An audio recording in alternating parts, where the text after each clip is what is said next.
Assalamualaikum warahmatullahi wabarakatuh. Perkenalkan, nama saya Anissa Fitri Salamah, NIM 721141917. Di sini saya akan menjelaskan materi mengenai sumber daya komputasi dan komunikasi.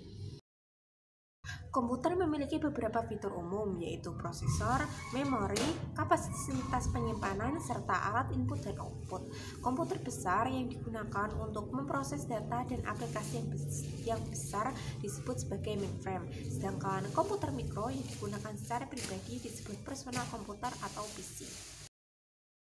Prosesor atau CPU bertugas mengendalikan kalkulasi dan perbandingan data secara logis, mengarahkan dan mengendalikan pergerakan data dari satu lokasi ke lokasi lain di dalam komputer. Kecepatan prosesor awalnya dinyatakan dalam megahertz yang mewakili 1 juta siklus per detik. Kemudian sekarang ada gigahertz yang mewakili 1 miliar juta per detik. Kemudian ada ukuran word. Ukuran word pertama disebut mesin 8 bit karena data sebesar 8 bit akan membentuk ukuran dari suatu word. Ukuran word sangat penting karena menentukan berapa banyak karakter yang dapat dipindahkan dalam satu siklus prosesor. Kekuatan dipengaruhi oleh ukuran word dan kecepatan prosesor. Hukum Murray merupakan kombinasi kecepatan prosesor, ukuran word, dan perbaikan sirkuit yang menghasilkan peningkatan kecepatan yang luar biasa. Memori terletak dalam papan sirkuit utama komputer yang disebut motherboard. Data dalam memori akan hilang ketika daya untuk komputer dimatikan. Memori dianggap sebagai ruang kerja prosesor. Ruang penyimpanan adalah memori yang tidak terdapat di papan sirkuit utama. Kebanyakan jenis penyimpanan ini dapat dilepas dan dipindahkan dari satu komputer ke komputer lain. Data yang disimpan tidak hilang ketika daya komputer dimatikan. Alat penyimpanan yang umum adalah floppy disk dan CD. Ruang penyimpanan dibagi menjadi dua, ruang penyimpanan tetap dan ruang penyimpanan dapat dilepas. Ruang penyimpanan tetap merupakan ruang penyimpanan yang terpasang secara permanen dalam komputer, contohnya seperti hard drive. Sedangkan ruang penyimpanan dapat dilepas merupakan ruang penyimpanan yang dapat dilepas dari satu komputer dan dipasang kembali ke komputer lain. 3 jenis media berkapasitas tinggi yang layak mendapat perhatian yaitu flash drive, USB, CD, dan DVD. Alat input adalah suatu alat yang menangkap data dengan metode manual atau elektronik dan mengirimkan data ke ruang penyimpanan atau memori. Alat input umum adalah keyboard, mouse, dan pemindai. Data yang diterima dari manusia merupakan input yang diisi oleh seseorang yang mengetik pada keyboard, menekan mouse, menyentuh monitor, berbicara ke mikrofon, atau interaksi lain yang serupa. Kelemahan dari data yang diterima dari manusia ini lambat, tidak dapat mencapai akurasi yang tinggi.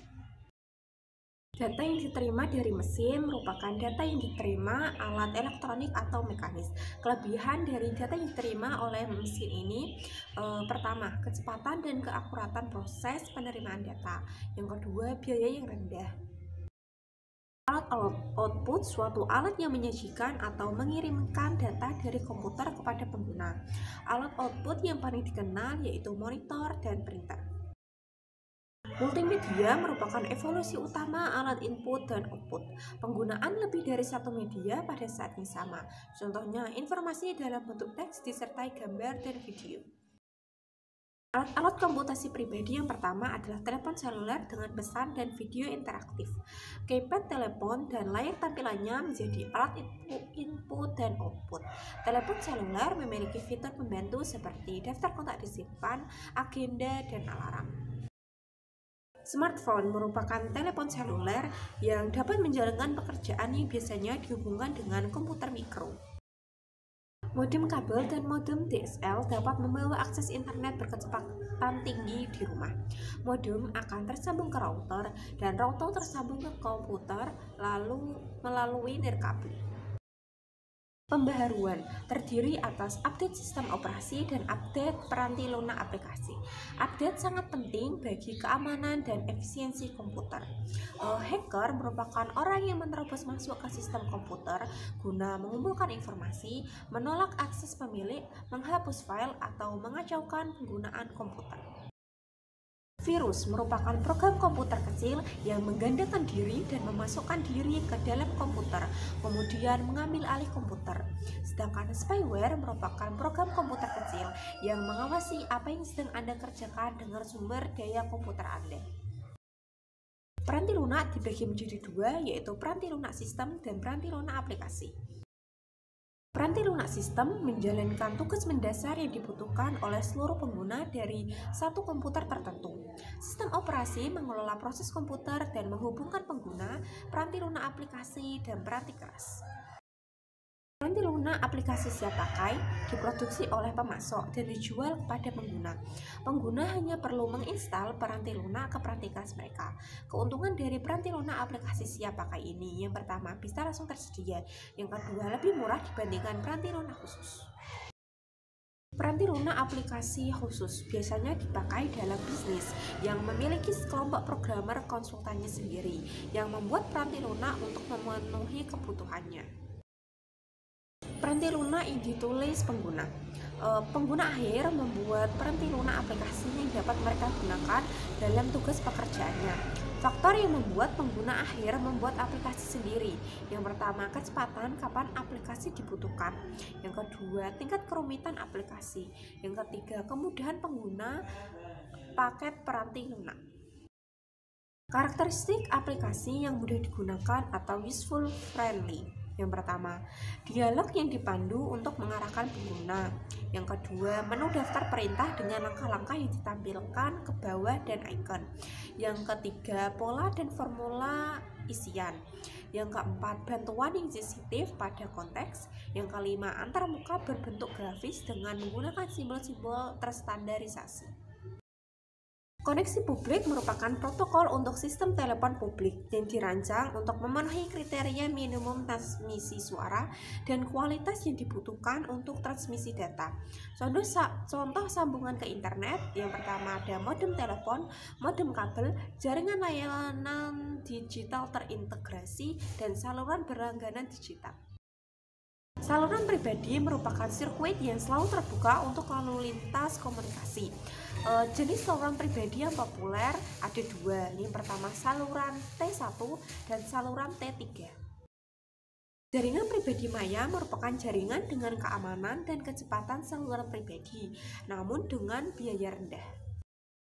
Protokol untuk komunikasi komputer ada tiga. Yang pertama, sistem network architecture yang membutuhkan satu komputer induk utama yang mengumpulkan komputer lain yang terhubung dalam satu urutan. Yang kedua ada token ring, protokol yang memungkinkan komputer bertindak sebagai pengendali dirinya sendiri dengan token yang diedarkan. Yang ketiga ada Ethernet, yaitu protokol terbuka bagi komunikasi peer-to-peer yang bekerja dari jalur transmisi tunggal.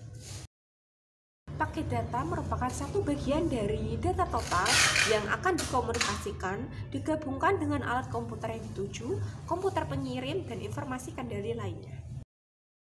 Alamat jaringan internet terdiri dari 4 bagian angka yang dipisahkan oleh titik. Alamat tersebut menunjukkan jaringan, host, subjaringan, dan komputer yang sedang dituju. Ada 3 jenis jaringan. Yang pertama jaringan area lokal, jaringan area metropolitan, dan jaringan area luas. Jaringan area lokal, sekelompok komputer atau alat-alat lain yang terkoneksi oleh satu media yang sama, seperti kabel, nirkabel, dan serat optik. LAN mencakup jarak total kurang dari 1,5 mil dengan jarak di antara dua alat tidak lebih dari 60 kaki. Jaringan area metropolitan merupakan jaringan yang memiliki batas jarak fisik kurang dari 30 mil, serta secara konsep menghubungkan suite dalam satu gedung. Jaringan area luas menghubungkan komputer dan alat-alat lainnya ketika jarak melebihi batas LAN dan MAN.